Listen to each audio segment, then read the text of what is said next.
ಇದು ನಮ್ಮದು ಬೈಕು, ಇದೇ ನಮ್ಮದು ಹೊಲ. ಹೌದು, ಆ ಮಿಷಿನ್ ಕಾಣ್ತಿಲ್ಲ ಅಲ್ಲಿ, ಆಲ್ಮೋಸ್ಟ್ ಕಾಣಿಸಲ್ಲ ಅನಿಸುತ್ತೆ, ಯಾಕಂದರೆ ಕ್ಯಾಮ್ರಾ ಸರಿ ಇಲ್ಲ ಇದರದು. ಅಲ್ಲಿ ಮಿಷಿನ್ ಇದೆ, ಆ ಲಾಸ್ಟ್ ಎಂಡ್ ಅಲ್ಲಿಂದ ಹಿಡ್ಕೊಂಡು 7 ಎಕರೆ ಇದೆ, ಅಲ್ಲಿ ಲಾಸ್ಟ್ ಆ ಗಿಡ ಮಟ್ಟ ಇದೆ. ಈಗ ನಾನು ಬಂದಿರೋದು ಯಾಕಂದರೆ ಇದನ್ನು ಬಿಚ್ಚಬೇಕಂತ, ಪೂರ್ತಿ ಬಿಚ್ಚಿ ಕಟ್ಟಿಗೆ ಎಲ್ಲ ತೆಗೆದು ಇಡಬೇಕಂತ ಬಂದೀನಿ ಹೊಲದಲ್ಲಿ. ಸೊ ನೋಡಿ ಗೈಸ್, ಎಲ್ಲರೂ ಬಿಚ್ತಾ ಇದ್ದೀನಿ ಇವಾಗ. ಇದು ಎದಕ್ಕಂದರೆ ಈ ಹೊಲದಲ್ಲಿ ತಿನ್ನೋ ಜೋಳ ಹಾಕಿದರು, ಪಕ್ಷಿಗಳು ಬಂದರೆ ಅವೆಲ್ಲ ಪಕ್ಷಿಗಳನ್ನು ಓಡಿಸೋಕ್ಕೋಸ್ಕರ ಇದ್ರ ಮೇಲೆ ಹತ್ತಿ ಓಡಿಸ್ತಿದ್ವಿ. ಆಲ್ಮೋಸ್ಟ್ ಎಲ್ರಿಗೂ ಗೊತ್ತಿರುತ್ತೆ ಗೈಸ್,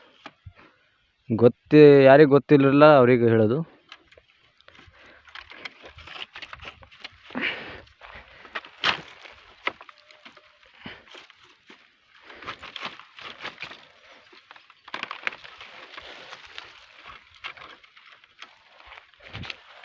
ಆವಾಗವಾಗ ನನ್ನ ವಿಡಿಯೋ ನೋಡ್ತಾ ಇರ್ರಿ, ಫಾಲೋ ಮಾಡಿ, ಸಪೋರ್ಟ್ ಮಾಡಿರಿ. ಒಂದು ಸ್ವಲ್ಪ ಬಡವರ ಮಕ್ಕಳು ಬೆಳಿಬೇಕಂತ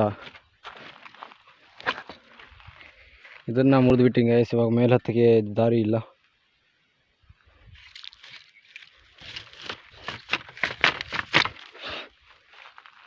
ಇದಾಗಿರಲಿಲ್ಲ ಅಂದರೆ ನಾಳೆ ನಮ್ಮ ಅಪ್ಪರು ಬರ್ತಾರೆ, ಒದಕಿನೇ ನನಗೆ.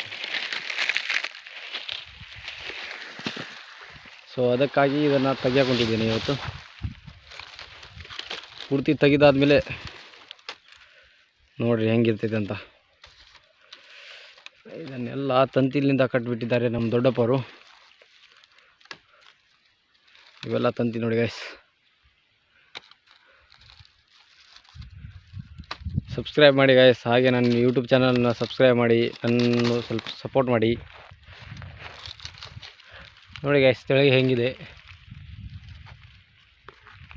ಇವೆಲ್ಲವನ್ನು ಬಿಚ್ಚಬೇಕು ಗೈಸ್. ನೋಡಿ ಗೈಸ್, ಕಟ್ಟಿಗೆ ನೋಡಿ ಗೈಸ್, ನೋಡಿ ಗೈಸ್, ನೋಡಿ ಈ ರೀತಿ ತೆಗಿಬೇಕು ಗೈಸ್. ಈ ರೀತಿ ಕಟ್ಟಿಗೆ ತೆಗಿಬೇಕು ಎಲ್ಲವನ್ನು. ನೋಡಿ ಗೈಸ್ ಬರ್ತಿದೆ ಇವಾಗ. ಈ ರೀತಿ ಎಲ್ಲ ಕಟ್ಟಿಗೆ ತೆಗಿಬೇಕು ಗೈಸ್. ಸೊ ಇದೆಲ್ಲ ನಮ್ಮ ದೊಡ್ಡಪ್ಪರದು ಕಟ್ಟಿಗೆ. ನಮ್ಮದಿರೋದು ಇವೆರಡು, ಇದು ಒಂದು 4 ಮೂಲಿಂದು, ಇದು ಒಂದು 4 ಮೂಲಿಂದು, ಇವೆರಡು. ಸೌತೆಕಾಯಿ ಹಾಕಿದ್ವಿ ಗೈಸ್. ಸೌತೆಕಾಯಿ ಹಾಕಿದ್ವಲ್ಲ, ಅವತ್ತು ಸೌತೆಕಾಯಿ ಹಾಕಿದ್ರದು ಅಲ್ಲಿಂದ